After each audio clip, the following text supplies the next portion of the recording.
Yeah, and that's something really to be said for that central theme, like in terms of how far are you willing to go to be quote unquote labeled a hero? Like, are you Yeah, even gonna feel like one after that point? Even though people can pat you on the back afterwards and be like, "Hey, man, good, you're great," but you know all the sick, disgusting things you had to do to get there.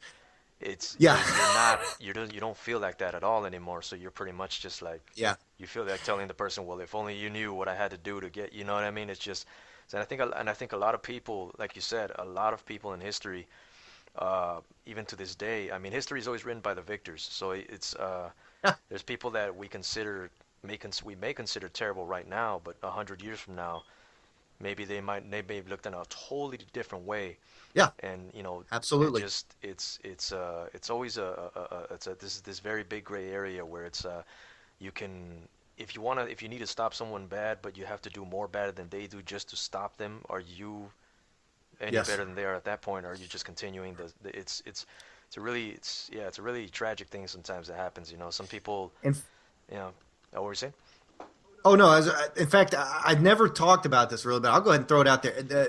The one thing, if I have a regret, there was something I had written, but then I backed off on. One of the endings for New Vegas Bounties 3 would be that the only way to avert Marco's massacre of the town is that you would have to find his family and interrogate his wife and kill one of his kids to basically to avert that. Yeah. And that would have been the step. And if I have a regret, it's that. But I ran out of time, and the voice actor fell through, and it was a clusterfuck. But that would have fallen. You would have had that choice. You either let the town die, or terrible death, Yeah. or you have to kill a kid in front of his mother. I mean, Yeah. and that's like God. Then what kind of monster? And you would have had to fight Steven.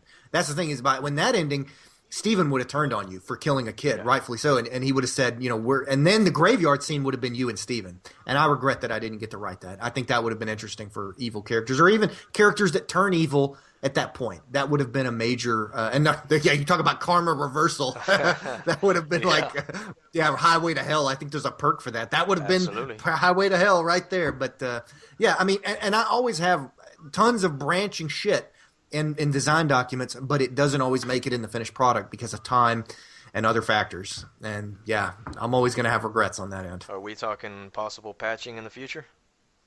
I don't know. Maybe I don't know. I don't mind at all voicing whatever character needs to be voiced right there. So I'm just saying, just throwing it well, out that's there. the thing. It's a lady, and that's always Oh, oh okay. my god, and that's like. And I mean, not to be misogynistic or anything, but there are less female No, yeah, it's true. there are less Absolutely. female voice actresses. It's hard to get them, especially for Fallout right now. Sure. Maybe that will change for Fallout 4 with a bigger audience. But at that stage in New Vegas and that community, and also I was trying Voice Actors Alliance and other sites, and nothing. I mean, and I had a few, but they fell through. It was I had a lot of problems, and at that point I said I just want to finish this motherfucker, Yeah. and that's how it went. Yeah. Yeah. No.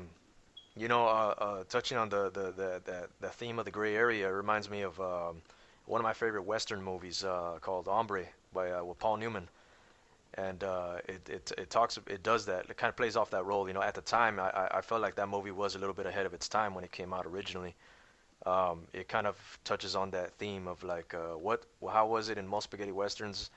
The cowboys get the Indians and Yeah, save the girl, and then everything's cool. But Hombre, right. Hombre kind of flipped that on its way because in that one, Paul Newman was pretty much, a white dude that was raised by Native Americans that didn't identify himself as an Anglo at all, and kind of just, was treated like shit all the time everywhere he went, but still tried to do the right thing, even when he was like spit upon, even when people even would save people, and they wouldn't tell him thank you, they would like spit on him and say, "It serves you right. It's your job to save me after all." It's kind of Jeez. it's that thing, It's so if anybody who hasn't seen Ombre, that movie, like go I out and gotta see it. watch it. I've watched a shitload of westerns. I haven't seen that. I love Paul Newman too, man. Cool Hand Luke's like one of my favorite Cool movies. Hand So Luke, I man, gotta. yeah, that's I'm gonna watch that Hombre. I will watch that immediately. yeah. It Absolutely. came out like in 1968 or 69 around there, something like that. But yeah, real good movie. It's Yeah, that was him at the peak of his powers, man. yeah, man, yeah. That's when like he could do no wrong. He was like he was kicking Yeah. ass and taking names at that time. So for anybody who hasn't gone to see it, go see it now. So moving on from the entire experience from New Vegas, and now that of course, recently, the big release of Fallout 4. What are the vibes you got from Fallout 4? Now, there's been a lot of talk, of course, between what it was anticipated to be, and of course, now that we've played it, there's like kind of two camps right now where some people love. There's been a lot of changes. We know that, and some of them, in my opinion, at least, they're really great changes. A lot of stuff, a lot of things are maybe less liked type of changes, but the direction they took overall, and what are the vibes that you got after? I'm sure you've already played the game for a while now. Now you can. Hmm. I mean, I got to say up front, being a moderate content modder, especially, it kind of skews my assessment because I'm going to be looking at the world and everything from a modding standpoint and being like, Right, right. what can I add to this? And so from that standpoint, that's going to give me a little extra optimism in a way, looking at the game, and that I can say, well, I can add this or that or change this, and I think, and also players count on that, is like, they're like, well, modders will fix it. Yeah, Sometimes that's true, but not. I mean, people said that about boxing, about New Vegas, and it didn't happen for years. I yeah, mean, there were some people tried it, but yeah. finally somebody's still got to get off their ass and do the shit. It doesn't always happen, and so but with that perspective on Fallout 4, I would say one. The gameplay is good. The combat's great. I liked the combat, Right. and I will. If I'm looking at the positives, I love the overall world. I think it's extremely well designed Yeah. and beautiful in some places. I love the range of settings. I like. Let me just say here, I like the companions. I think they're a big step up from Fallout 3. Not quite as good as New Vegas's, Right. but a big step up. And Bethesda clearly put some work in and improved on characterization for their companions and their companion quests. Good, big improvement. I love, I normally don't play with companions, and I keep the bare minimum as far as companions go. But I like several of them, Hancock and even McCready, who I hated at first, and then I grew to like, and that was a good sign of that was good writing, and that there was a shift in characterization, and that he was kind of layered, Sure. and you see another side to him. And I like this quest, helping a little girl, that getting medicine for a sick girl. I mean, that's a good quest. I felt good about that, and I enjoyed it. The settlement building is kind of mixed. There are a lot of things about Fallout 4 that I neither hate nor I'm terribly in love with. I think the settlement thing has potential, but it's kind of underdeveloped, and Right. it feels like it dominates so much of the game that I think it took away from a lot of Bethesda's strong points in the past, which is having all these distinct places that the player can visit and draw, like having quest hubs. I mean, there's really only, aside from the faction stuff, which is generally related to the main quest, and you really only have Diamond City and Good Neighbor as your quest hubs, and that's really limited compared to, say, Skyrim or Fallout 3, where you had all these different little places you could go and get these quirky quests. Right. Settlements are such a big part of the game that I think they got carried away. I think they would have been better suited by a handful, maybe 5 or 6 big settlements Yeah. with more features and more options, and also local quest content specific to each area, and maybe even distinct cultures that arise out of each of them. I'm probably getting ahead of myself, but give it more flavor, and so it's not just this bland, Minecraft shit across the entire Sure. map that's familiar wherever you go. Give it a distinct flavor and make it more in depth. Not just, again, the Bethesda problem is, ocean that's an inch deep or whatever. Yeah. But yeah, I think they would have been better off taking the settlement system and having just 5 or 6 places spread across the map that you could develop, and have more, kind of communities that you could align with, but that had quest content and had their own problems and dilemmas that you could help them with. I mean, that's what people want. The biggest complaint I see, and that I tend to concur with, is that Fallout 4 just doesn't have enough unique and interesting quests. Aside from the companions and the main quest, which Bethesda improved on in some ways. Some people really hate them, but I think they were good. I like the factions that you choose from, Sure. that it's ambiguous. I think they improved. I mean, I'm not like, it's not perfect, but it's a big improvement from Fallout 3 in that respect. And I like the companions. But aside from that, there are precious few side quests. The ones they did were pretty good. Stuff like the Silver Shroud and the USS Constitution, those are great. I mean, those are fantastic quests, and I would love to, if Bethesda had taken that and taken some of the stuff they put into settlement crap and instead use that labor and resources to put into quests. I really, but in a way, again, modern modding side of me is like, well, lots of opportunity for quests. It's a blank slate. I mean, to get onto the stuff I don't like, obviously the dialogue. It's a major. I think it's a big regression. They're trying to mimic BioWare's Mass Effect Yeah. type thing, and it was good intentions, but bad judgment, and kind of poor implementation. A lot of times they're false choices, or it all leads to the same result. And you don't always need four choices, but sometimes you need more, And I think the old dialogue system gave you that. The voice protagonist is technically voiced well and acted well, but it limits the content and it limits role playing dramatically. I think there's nowhere near the goofy shit that you had in like New Vegas with low intelligence Yeah. or being a strange site. You can't have some of the quirky role playing that you had in Vegas or even Fallout 3 had some of that. That is, you're not going to see that again. And what worries me is that Bethesda has kind of crossed a threshold that, and I think this will continue with Elder Scrolls 6, is that once you have a voice protagonist, you can't go back from that. It's seen Right. as kind of a standard in the industry, and I think that's unfortunate, and I disagree with it, but I think that's probably what they'll do. There's a certain amount of commercial inertia that they'll see this as something that people will buy the game because of it, and that's what they'll expect. And God help them for Elder Scrolls 6 when they're going to have to do it for all the different races and genders and still make a bunch of quest content for it. And that's the thing is Bethesda's only got like 150 people. I mean, they're tiny compared to CD Projekt Red or God, compared to EA or Rockstar or something who are making comparable games in terms of scope and content. And they're trying to do way too much with such a small team, and that's why. And people are like, when is Elder Scrolls 6 coming out? I was like, I ain't expecting that shit till 2019 Yeah. at the earliest, Yeah. because they're going to have to choose between adding a bunch of shit or releasing 10 years from now. I mean, that's what they're going to have to do, or expand their team like CD Projekt Red did. Sure. And I think Bethesda also is in a bad light because they're coming on the heels of The Witcher 3, Oh, yeah. which just blew in terms of it set a new standard in terms of open world with interesting shit that you can explore. Maybe not as in depth as Bethesda in terms of the exploration. Bethesda still got the exploration thing licked, but in terms of storytelling and characterization and role playing, they've set a new standard. And Bethesda has to see it, and they have to be like, look. Commercially, we won this round, but critically, Bethesda just got the shit kicked out of them. I mean, that's the thing. Like, if you're looking at critics, Oh, yeah. Metacritic, I mean, and you can't write off Metacritic. Bethesda's the one that said to Obsidian, if you want a bonus, you got to get 84 or higher for New Vegas. They're the one that they have to put value into Metacritic, Sure. and so they can't be blind. They have to say, look, we took a hit. This is the lowest.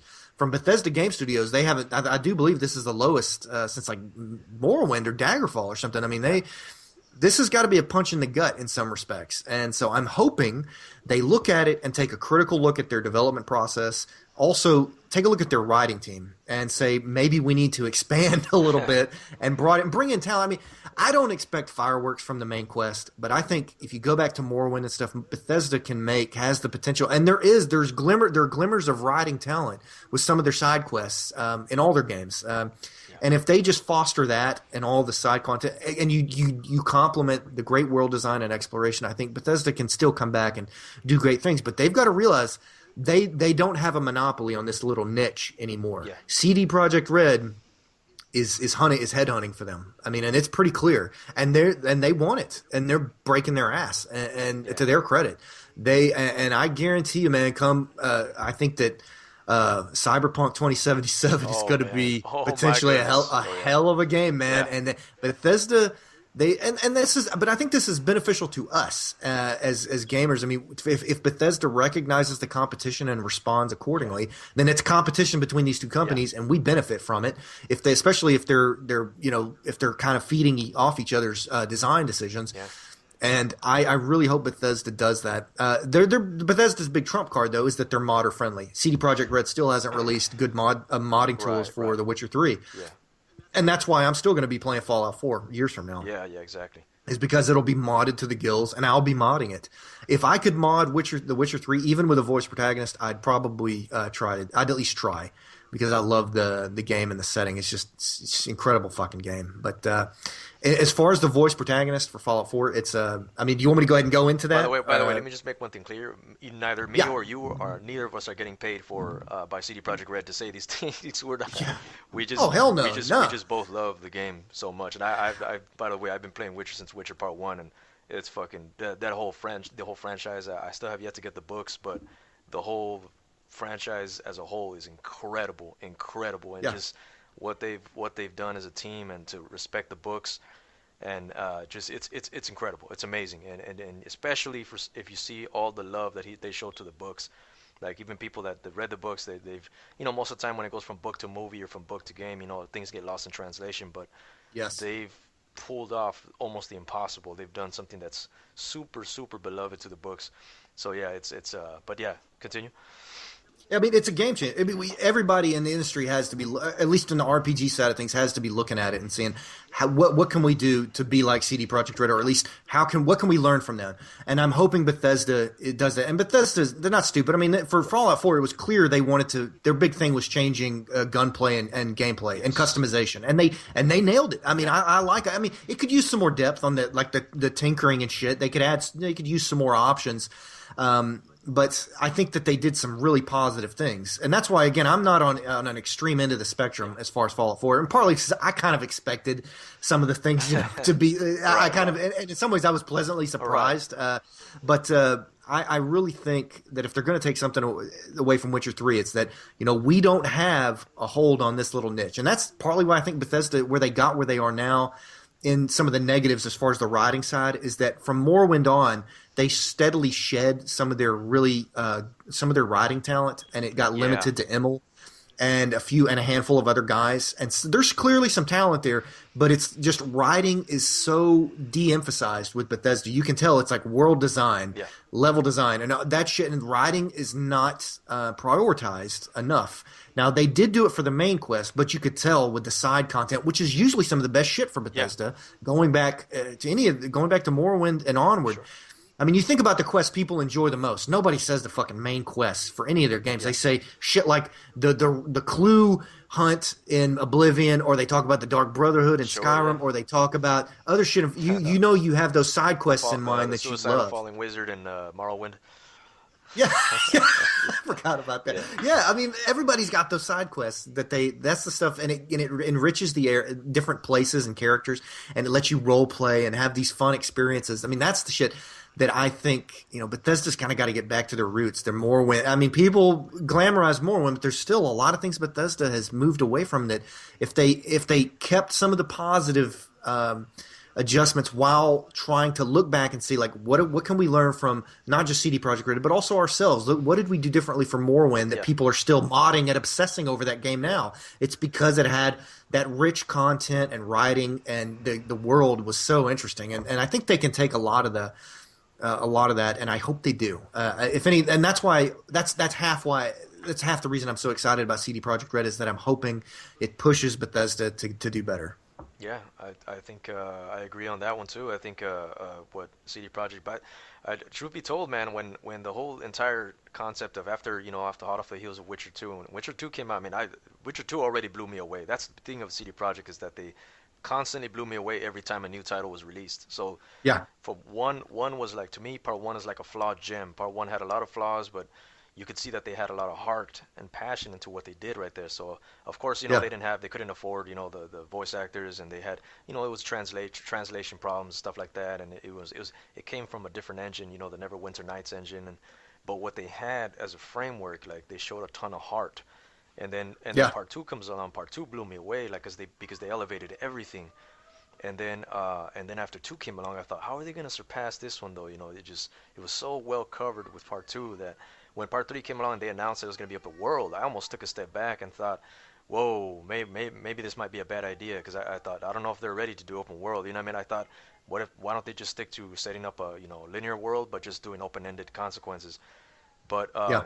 yeah, I was kind of like, I thought, damn, this might actually be too ambitious for what CD Projekt is setting them up for. But man, they just, the moment it came out and I tried it, and I was like, oh my god, this is exactly what I've envisioned but thought that it wouldn't be, because I thought if they're gonna do it open, they might suffer for in terms of their character building, but they still kept the character building in there. Yeah. They was still able to, and I thought, well, maybe the visuals might suffer a bit, and after Oh hell no. Yeah. and even after the whole little scandal of the visuals, of course, not being quite on par in 2013, but even now it looks amazing. We said Oh it yeah. on it looks incredible, and then so that nothing was it feels like nothing was half-assed. Like every single element plays a role, and everything feels Yes. right. Like everything is there for a purpose. It's not like nothing feels nonsensical where they're just there, and it makes a person go like, sometimes in other games, you see something and you go, well, how come they're there? They're just there for no reason, just for you to pop up. And but in this one, it's like you play and you're like, they're there because they have this there, and their families there, and they also work there, and so everything has a sense of purpose, so to speak. Yes. So yeah, that And it reminded me in the best way possible. I had a strong Red Dead Redemption vibe from it yes, in terms of the yes, open world, like in terms of the yes. world. And to me, that was like that's amazing. And Red Dead is still like Oh they man, haven't made a sequel. It's kind of on its own and yeah, riding man, around on a horse and doing interesting shit in man, the world. And that was and to me, Witcher 3 was the closest I'd come to that. yeah, And but with role playing and all these other features that I love, and with fantastic writing and yes, characters, yeah, it inspired me. That was the game that got me off my ass and said, okay, it's time to quit dicking around and make New Vegas Bounties 3 whatever may come, and just keep modding yeah. and learn from this and be inspired, because it surely it is an inspiring title, and I'm hoping again it inspires Bethesda. Oh, I hope. oh, go Oh, ahead. sorry. I was just saying. Yeah, I hope it really does. I think both Bethesda, like they can both complement each other really well if they learn from each other's, both things. And I got a huge amount of Yes, respect for what Bethesda's pulled off too. I mean, I think that their one flaw is, like you said, they get overly ambitious, and then they can't cram everything at once. So they try to do a million things at once, and sometimes it could become overwhelming. And you could see that happening even in New Vegas with Obsidian a little bit. You could see them where yes, there's sometimes a lot of times in the elements of, you could see that they had struggles with the engine. Like even yes, when you first get to New Vegas, and you see that some of the stuff that was unfinished, you see that they actually wanted to make New Vegas and Freeside seamless, like actually combined.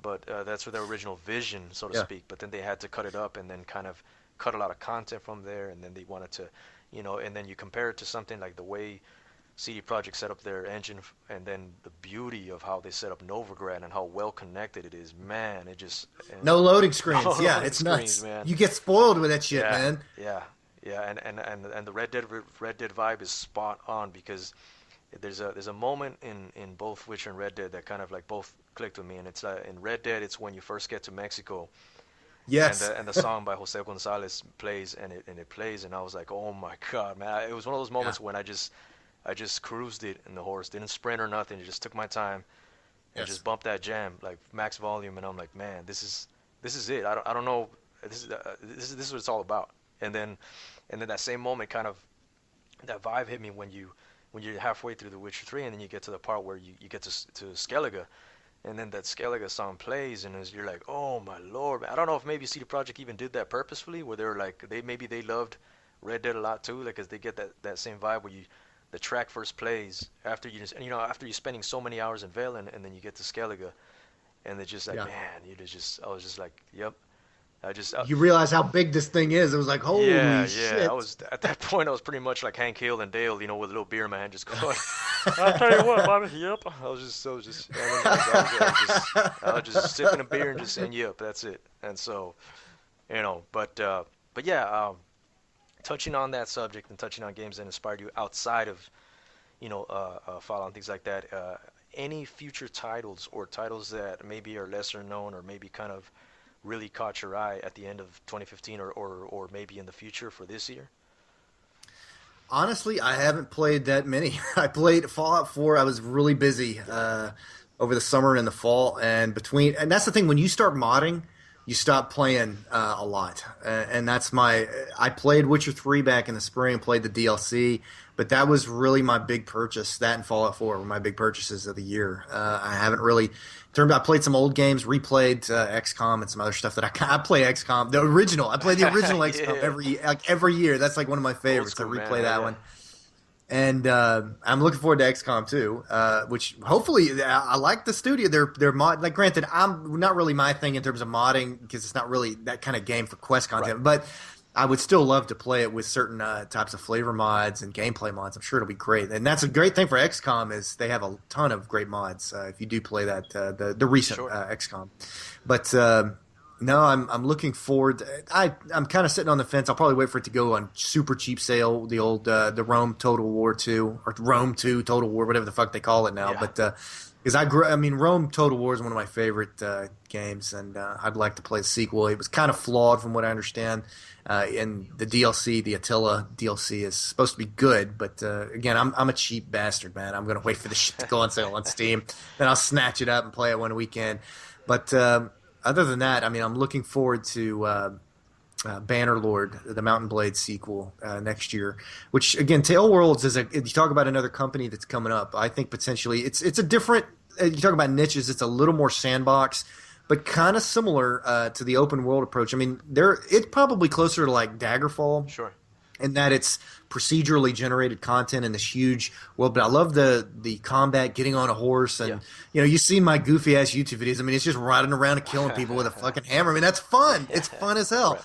It's really cool. With the sound effects, you go up and you just chop a guy's head, Yeah. and Yeah. I would love to have that again, and I would love to mod for it. And Yeah. it Yeah. looks like they're going to have a modder toolkit for that. And I hope Tail Worlds, which is again a small little Turkish company, I think out of Istanbul, Yeah. or maybe they're in Ankara, but the little company, and piece by piece they developed Mountain Blade back in 2008, 2009. They released Warband and a few others, and they've been working on this one for like 5 years. But it's I'm excited. That's probably the only that, and then looking further down the road, Cyberpunk 2077. Those are the two big ones. And so you can see, man, as I get older, like I don't play multiplayer and shit. Sure. Back when I was overseas, like in Okinawa, I played MMOs a lot because I had friends in the Yeah. States and it was a social thing. But, the older I get, especially after I started modding, I really am only interested in a few RPGs.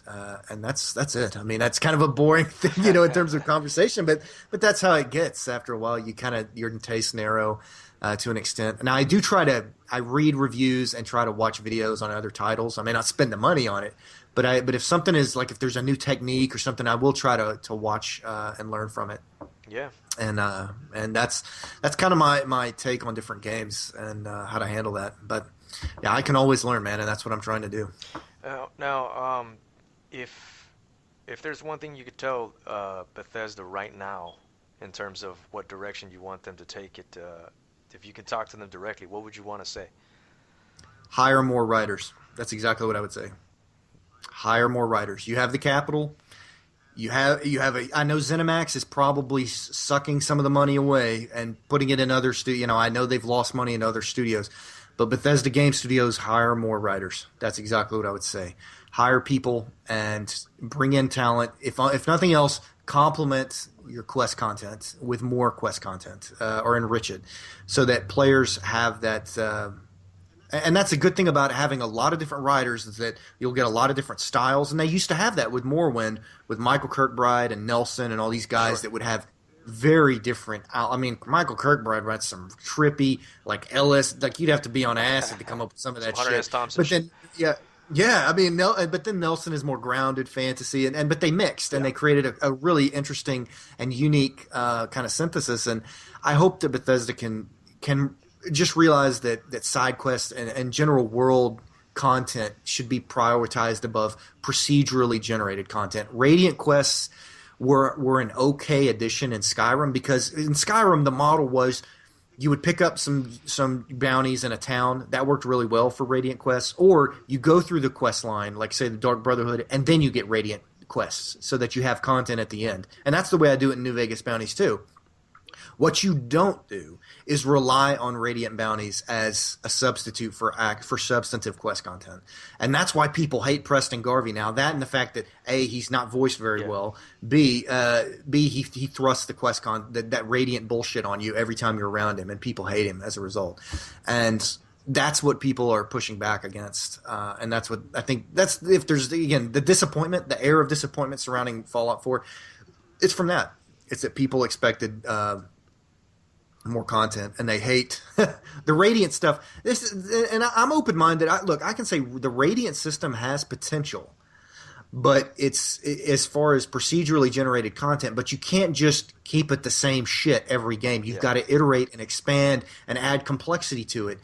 They basically just copy and pasted the one from Skyrim and said we'll just use it for a shitload of content instead of saying how do we enrich it? Do random encounters and random world events. Like if you're going to learn something from Mountain Blade, again, learn something from other games. Mountain Blade and some certain mods has random world events. Imagine that in Fallout 4, where like a giant monster, a mutant or something, comes out of the glowing sea, and it's going to start kicking shitting on settlements, and you got to go stop it or something. Random shit like that, or a raider tribe starts moving in, and I mean that's the thing is if you're gonna do procedurally generated content, go for the gusto, man. Don't just do piddly shit. yeah, Because if they're serious about it, and it looks like that's what they're doing as a substitute for other content, then you can't half-ass it. And I say just go for it all the way. But my first message again would be hire more writers. That would be the underlying message. all right. Now, the can I coin the phrase "go for the gusto"? Don't just do piddly shit. Can I put that on a Yeah, on a, yeah. fa- Put it on a on there. Facebook meme? I put that, and officially Yes. that'll be it. That'll be the Yes. 2016 quote of the year. Yeah. Go for the gusto. Don't just do piddly shit.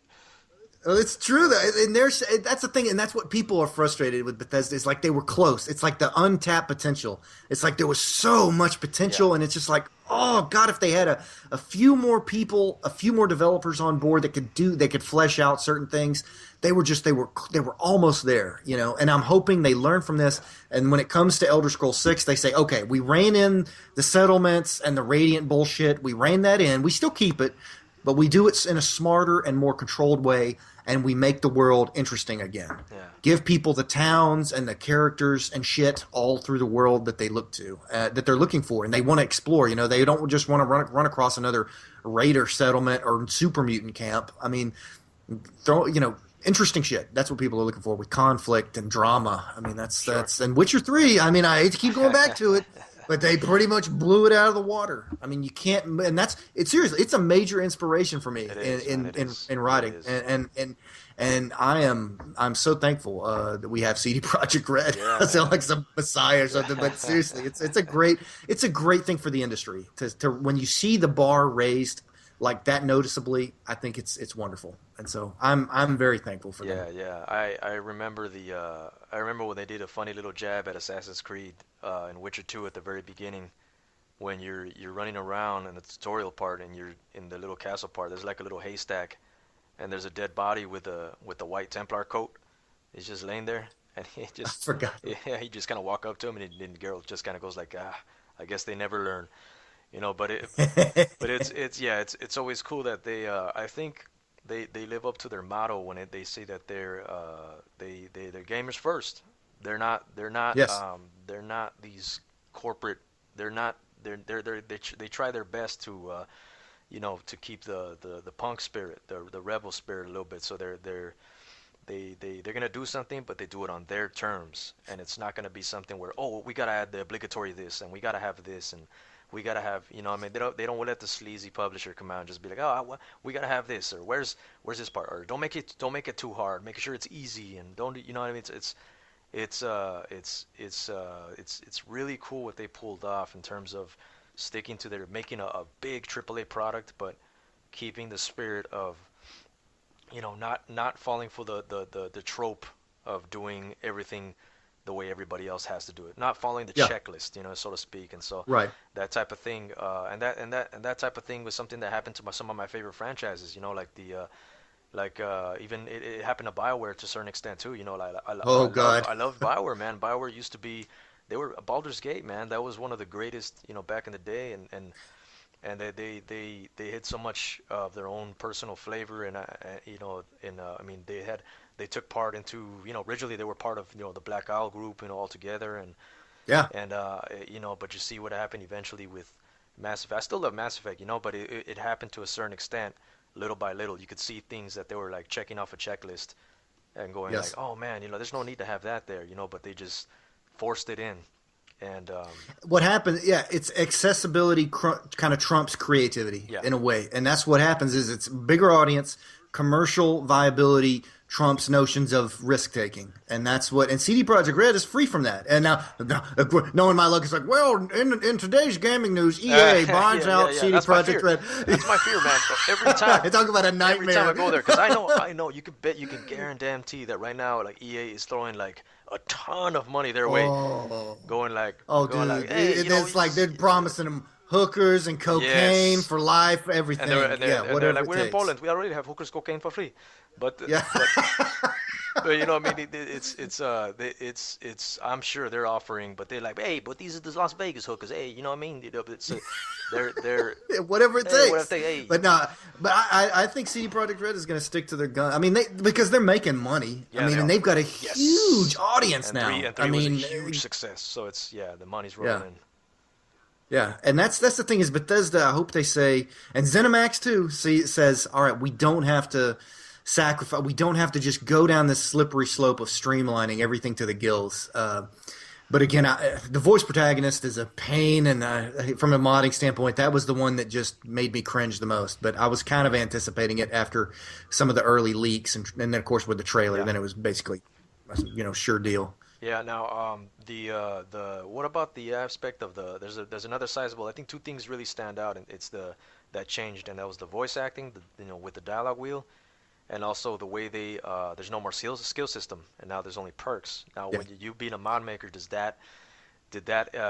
see that as a challenge really, or is it just it's gonna be equal to the skill system just in a different way? How do you look at it?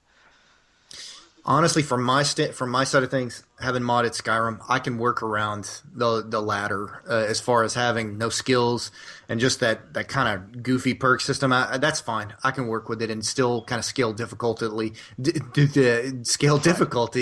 accordingly. I can if there's one thing I can do, I can make hard ass encounters. I can improvise and make all kind of wicked shit. Awesome. So that's never going to be a problem. It's a matter for me. The big obstacle is the voice protagonist, and I've kind of game planned, and again, nothing. I don't know anything for certain until I get my hands on the GEC, and that's what I'm waiting on. But my game plan for my first mod is a worst case scenario where I'm not even able to glean and recycle vanilla recordings, where it's basically there's not much in place to let me have voice dialogue interaction. What I would do is use holotapes to tell the story, which with certain characters who shall not be named, that's very doable Yeah. considering how much they talk. Sure. But it is limiting. But again, that's worst case scenario. I think my ideal plan will be obviously dialogue's going to be scaled back. You're going to have four options. They're going to be, and I'm going to probably try to satirize, the what's a synth?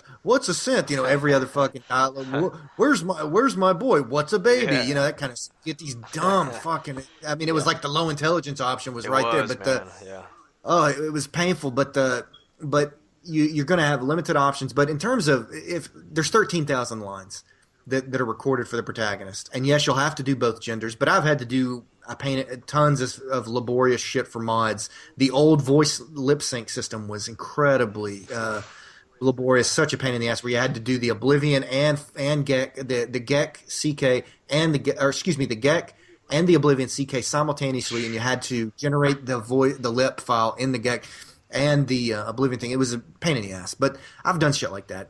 With that said, will it limit the range of the range of voice acting? Fuck yes. There's going to be a lot of yes, no. What do I do? That kind of shit, and I will recycle it from vanilla lines, and that's very doable. I believe, or at least I hope that's doable. But I can't see why you wouldn't be able to do that if they have any kind of quest or dialogue system in place that's like the one in the CK for Skyrim. It could be completely different though. So I never say never until I get my hands on the CK or the GEC, and that's when I start poking around in there and seeing what I can do. But tentatively, first mod will be small, and it will be driven by holotapes and notes to be on the safe side. While I kind of, and again, that's the me being conservative. Lessons learned. Sure. I'm gonna, and I've gotten a good grasp on the scripting because I work on my Skyrim mod, so I feel like I should be able to hit the ground running in that respect. If it's anything like Papyrus, Sure.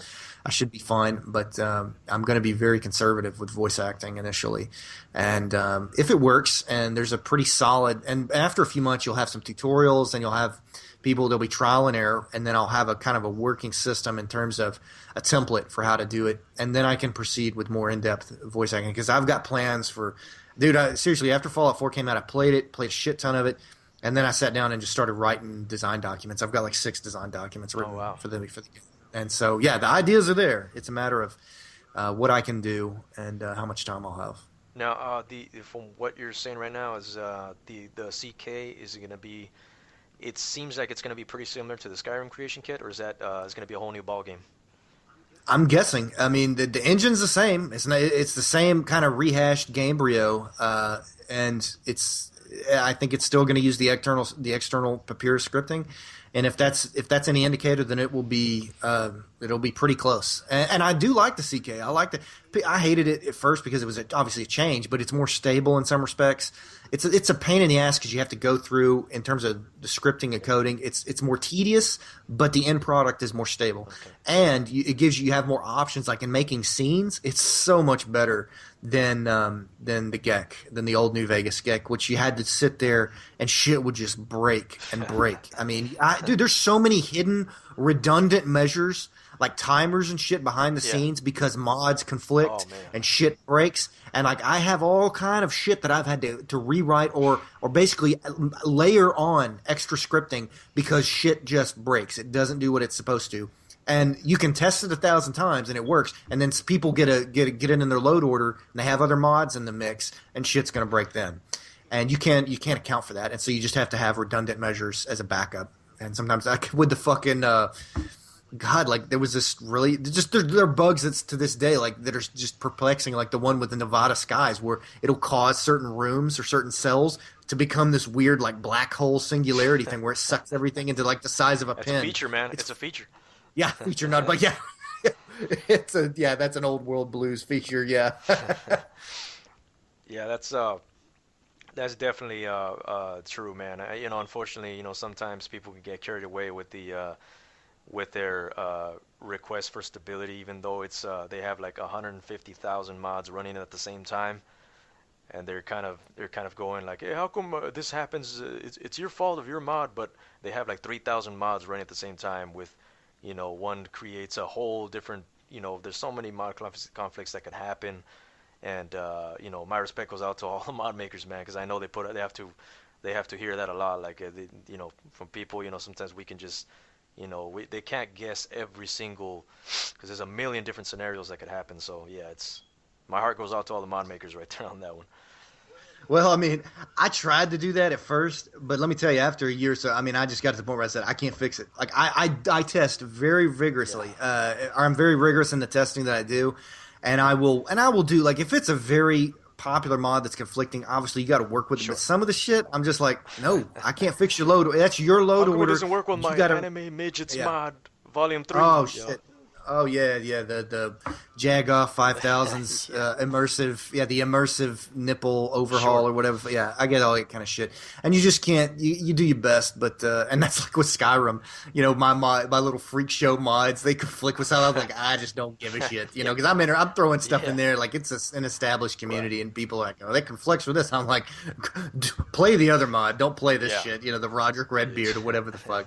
But yeah, that's you just work with it, and that's part of the fun of modding, that from the modding perspective and the mod from the creator and the that recipient might or have the been a user. porno name by the Roger Redbeard. I'm just throwing that out there, but It would make sense for him. The dude's like seriously in terms of like sexual promiscuity among my characters. I think he takes the cake. Yeah, he's pretty much all the races of Tamriel. Yeah, oh yeah, he's fucked them all. I yeah. mean, Yeah, and then probably did some other stuff. that's I mean, right. he's a freak, man. Yep. He's Johnny Cash. He's been everywhere.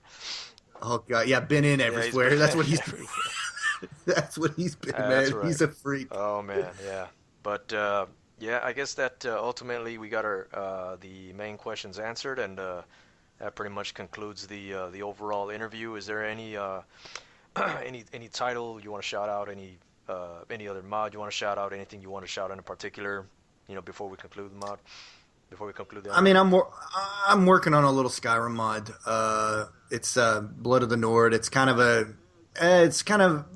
little prologue that I slapped together a few weeks. That's gonna hopefully lead to something bigger, but it's nothing grandiose. It's gonna be a fun little quest mod for Stormcloaks. Sure. Going and it ends with killing Thalmor, so people will enjoy that. But that's pretty much the gist of it. It's and it's got a few interesting kind of branching quests, but it's not really big. So I'm not really hyping it up too much because I'm just for me it was a matter of refreshing my skills and leading on maybe to something later when I get into a real Skyrim mood later. Maybe in the summer or something, I'll make something bigger. But for me, it's Fallout 4, man. I'm really excited about making Murder Inc. is the first one I have Yeah. planned, which I'm excited about. But until the get gets here, I can't say anything certain. We're just gonna have to wait and speculate. That's all we can All do. right, yeah. And is there any, any YouTube site or any website that you want to shout out that people can reach you at or communicate with you at? Honestly, the Nexus is the best. I don't even check like YouTube comments. I stay out of. If you want to get a hold of me, the Nexus is the best bet. I check my messages there pretty frequently, and best way to get in touch with me. You can check out the YouTube site. It's Someguy 2000. If you just look up Someguy 2000 YouTube, you're gonna find it. I can't promise any degree of quantity. It'll probably make you dumber if you will tune in. So I can't really vouch for it, but some people enjoy it. So yeah, you can tune in if you want. But yeah, that's pretty much that's the gist of it. All right, man. Well, that pretty much wraps it up. And thanks again for the interview, my friend. It's been a pleasure. Damien, thank you very much. Great voice actor here, everybody. Give him some applause, give him some love. Hopefully, we're gonna hear him again in the future. I'll be looking for you, bud. All right, man. Thanks a lot, man. I'll see you around. All right, ladies and gents, so that pretty much concludes the interview. Um, Once again, I want to thank Someguy 2000 for the chance to set up the long, extensive interview. I had an absolute blast doing the talk, and he's always welcome back anytime. So Someguy 2000, if you're listening, come on down again. We'll do a second interview. Why not? And so in the meantime, like, comment, and subscribe. We're going to go ahead and set up a lot of stuff for this channel. Try to set up monthly podcasts, possibly weekly podcasts further down the line to talk about the video games industry, indie games, classic games, everything in between, and a little bit of comedy routines in between. So y'all take care of yourselves.